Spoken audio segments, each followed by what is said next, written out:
ঘুম থেকে একটু দেরি করিয়া উঠায় না আসলো মন ঠিক, না আসলো বিশেষ কিছু করার ইচ্ছা।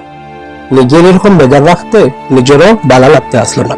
মনটা ঠিক করতে গেলে কিছু একটা তো করতে লাগবে। হঠাৎ মনে পড়লো আমার কাছে বই তো আছে ফারা, কিন্তু পড়া হয়েছে না একটাও। ফট করে উঠিয়া বইটা লইলাম, আর কোনোভাবে না দেখিয়া না ভাবিয়া বইটা পড়া শুরু করলাম। সকাল সকাল নিজের চাকরির পড়া ছাড়িয়া এই বইয়ের 3-4 পাতা পড়ার পরে বুঝলাম বইকান নদীর মতো ডিপ। এমন মজার বই মনে হয় দোকানের নাই।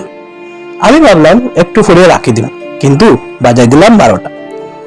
কত কথা হইসই রাইটারে যে তুমি একবার অবাক লাগি যাইবা। নানান স্টোরি দিয়া আর নানান ক্যারেক্টার দিয়া তাই 40টা প্রেম ভালোবাসার রুল বুঝাইছেন ওলা সুন্দর করিয়া, যে আপনারা কিন্তু না পড়লে ঠক খাইবা। 350 পাতার বই এমনি যে শেষ হয়ে যাইব বুঝে পাইতাই না। যেমন ধরো তাই একটা লাইন কইছে, while pretty flowers are instantly picked, few people pay attention to the plants with thorn and pickles, but the truth is great medicines are often made from that. এখন এটা কোন রেফারেন্সে কোয়া হইছে জানতে চাইলে বইটা পড়তে লাগবে। বড় কথা হইল তাই একটা দুইটা রুল না, 40টা প্রেম ভালোবাসার রুল দিয়া বইটা কমপ্লিট করতে। এন্ড সবটি অত সুন্দর যে মনটা জড়াইয়া ওঠে।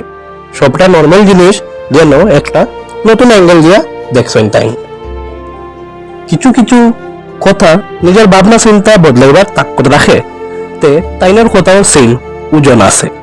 আমরা ছোটবেলার থেকে মরে গেলে আকাশও যাইমু না পাতালও যাইমু, এটা লইয়া মুটমাট কত ডিবেট আর কত থিওরি। এই বই পড়িয়া যেমন ধরো এই বড় প্রশ্নের উত্তরটা আমি পাইলেইছি। যদি আপনারও উত্তর লাগে এই বইয়ের পেজ নাম্বার 188 এর মধ্যে পাইলেইবা। বইয়ের নাম হইল the 40 rules of love by Elif Shafak. আর তোমার মাইন্ডে যদি কোনো বই থাকে যেটা তোমরা আমি পড়তাম রিভিউ করতাম, তো কমেন্ট সেকশনে বই আর রাইটারের নামটা কমেন্ট করো। আর যদি ভিডিওটা ভালো লাগে তো লাইক করো আর শেয়ার করো তোমার সব বই প্রেমী বন্ধুরারে। তো আর বেশি দেরি না করিয়া বইটা অর্ডার করো, রিসিভ করো, পড়ো এন্ড এনজয়।